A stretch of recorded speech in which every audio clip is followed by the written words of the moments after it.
and welcome to this episode of Austin and Friends, the show that allows me to connect with highly talented individuals in their respective industries and showcase some of their talents that people may not be aware of. Once again, my name is Dr. Austin J. Hill.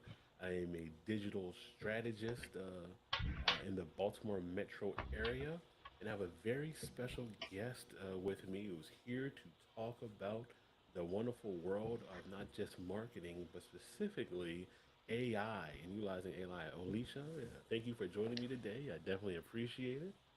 Thank you for having me. I'm excited. Excellent, excellent. So, for people who are watching currently right now, if you wouldn't mind, just take a moment just to share a little bit about who you are and a little bit of your background. Sure. So, again, my name is Alicia Haskett, and my purpose in life is to provide safe spaces for Black women to identify with their sensuality and sexuality. And that's one part of what I do. The other part of what I do is I facilitate workshops in person and virtual for boudoir photographers to help them with marketing, to help them with posing, to really help them to embody what it looks like when they have a business practice that allows them to not only make money, but also be present in their community. And I do that by trying to help them understand like you don't want to work harder, you want to work smarter. So using AI technology is a massive part of that shift on working smarter and not harder. Excellent, excellent. So, what are some of the exciting things that you found out about working smarter? The old term when we were probably in college and even in high school and using the internet, and everybody said, "Oh, you had to go to the library and Yeah. use the Dewey Decimal System and the index cards to go find the books." And we started using You're giving your clip. age away now. I'm You're giving giving age your away. age away. Okay. But what are some things that you've learned specifically, like about like working smarter, like in this space? I think the biggest thing you have to know is who your audience is. I think that's one thing that a lot of people struggle with is knowing who they are actually speaking to and not trying to talk to everybody. And I think that's something that you really have to understand when you're thinking about creating a client avatar because AI works on as much information as you give, the better outcome you're going to receive. So if you don't know who your audience is, you're wasting time because you are trying to throw stuff at the wall and hope something sticks, and it's just not going to happen because you're not certain about who you are actually speaking to. Okay, and thank you for that. Um, so first, would you recommend that people start off by having a clear identity established with like who their client avatar, and talk a little bit about like having a client avatar, right? Because there's some people out there that may not be aware of the term client avatar and like what that means.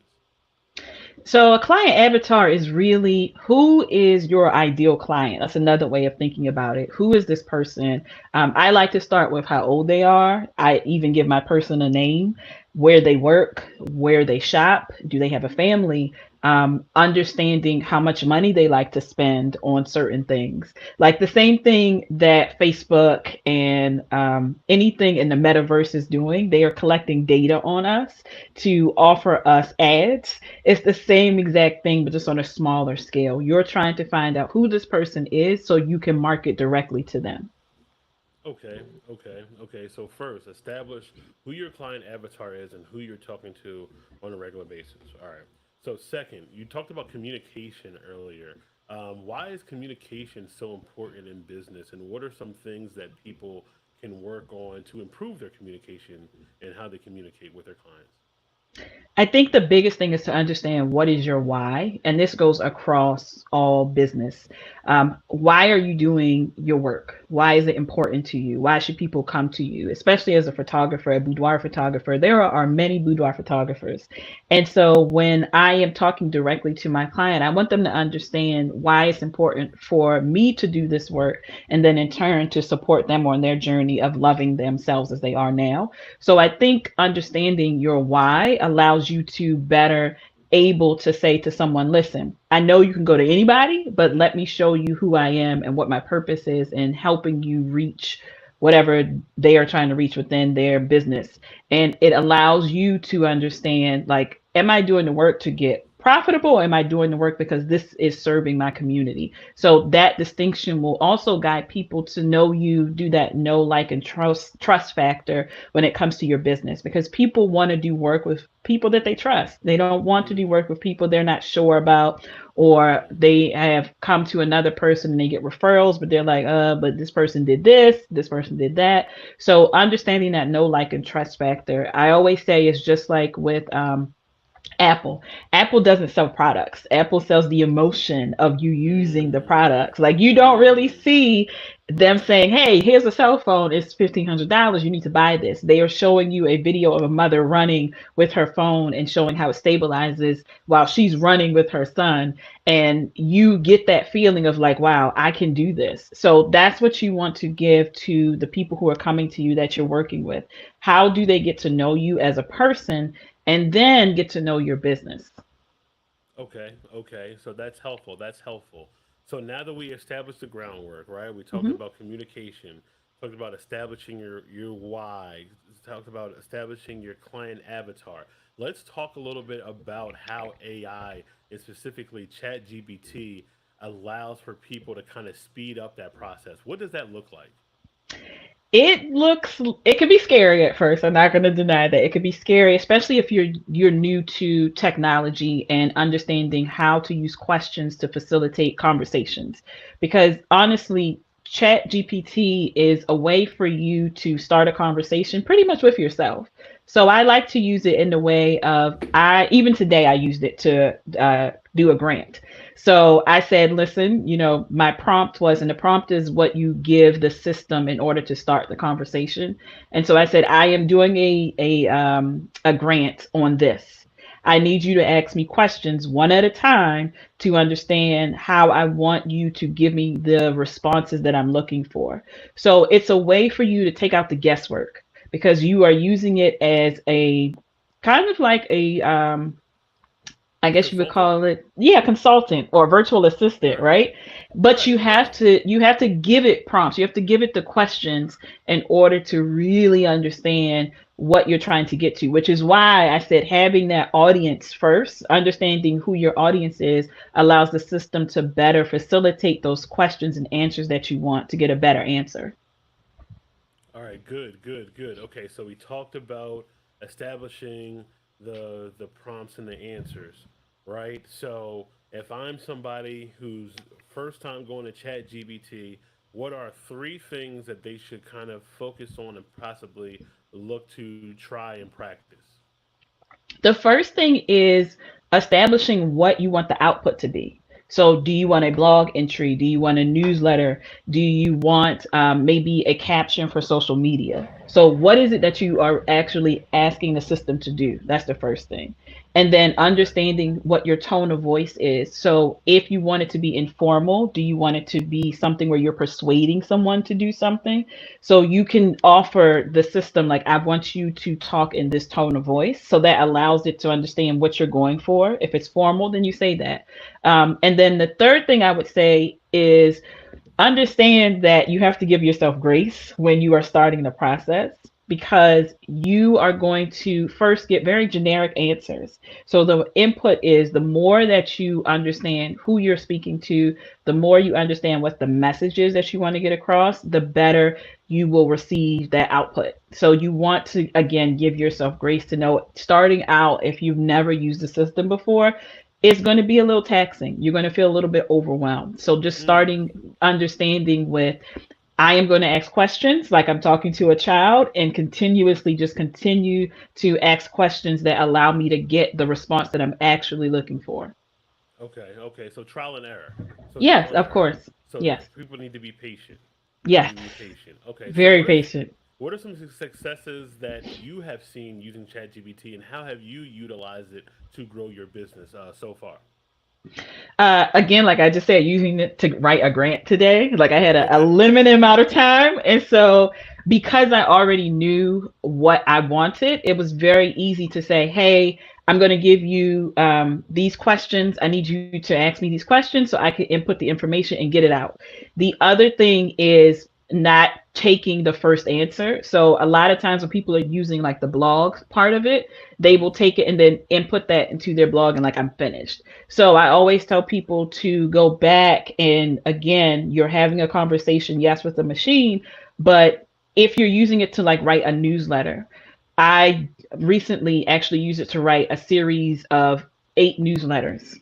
Mm. And I'm like, every time it's a wellness journey for my newsletter crew.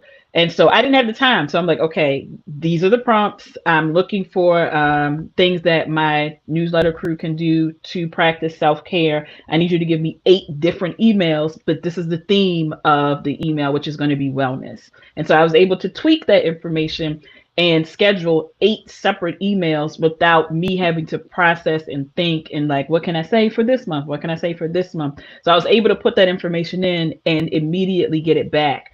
Of course, using my own tone of voice. So I never use it straight out like it's giving me. I always go in and just tweak some things based on my voice and then giving that system the information. And then it was easy 8 emails that I can schedule and I don't have to think about it anymore.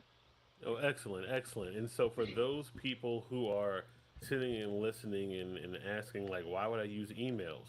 So every time you have a sale, every time you do some kind of lead generation, you should be collecting those emails and you will send those emails so that your client base can become more familiar with you Hmm. and know what to expect.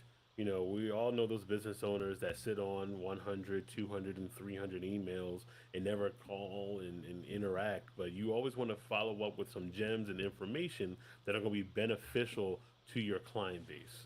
Exactly. Great, great. No, this has been great. So, for those out there watching, Alicia will be joining us at Harford Haven Studios on March 23rd for a Chat GPT course. If you wouldn't mind, talk a little bit about what people can expect during that course set. So the first thing is I'm going to take you through a one-on-one type class. So this is even for people who have done the work with ChatGPT but just want to get a refresher. So I take you through how to craft a prompt. And this is for any business. I'm going to also take you through how to set up the tone, how to ask for an output, how to put in information so it's using your voice instead of the AI generated voice, and also show you in real time how this works. So that will mean taking an example from someone in their business who's coming to say, okay, give me a scenario that you're trying to create. It could be, again, a newsletter, it could be a marketing newsletter, it could just be a hey introduction, it could be a sequence of newsletters, a blog entry. So giving you guidance on how to set those things up step by step.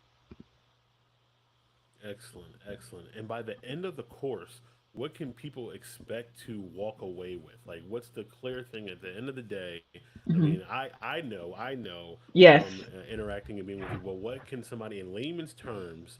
You know, I'm somebody. I'm not really familiar with social media, but I know I have to catch up with it. What can I expect to walk away with it by the end of the course? You can expect to walk away with a minimum of 3 to 5 prompts. And by prompts, I mean you can input this information into ChatGPT and get a plethora of information. So you will be able to write blogs, captions for social media. You'll be able to write marketing newsletters or just regular introduction newsletters. You will be able to set up your business where if you did not want to have to do this work, you could set ChatGPT to do it, and you could have almost a year's worth of content at your fingertips within the amount of time that we're going to be doing this work. And think about it. If you're somebody who has analysis paralysis, you don't know what to do, where to start, this is the perfect class for you because at the end of it, you will have very specific prompts, ideas, creation, and I will actually stay behind and work with you so that by the end of it, you can leave with an actual action item already done and on your way and on your journey. Exactly. Yep. Excited. Yes, I'm excited as well. I'm excited. So, Alicia, on behalf of myself and those who have had the ability to learn from you, I thank you for always pouring into us and always being a vessel. And then for those who are watching, I would encourage you to watch out for the March 23rd course that is going to be at Hartford Haven Studios. Tickets are on Eventbrite. I would encourage you to make that investment now. I guarantee you will not be disappointed. And as always, stay vigilant in all of your efforts in business and know that you are not alone. We are here to help. Thank you.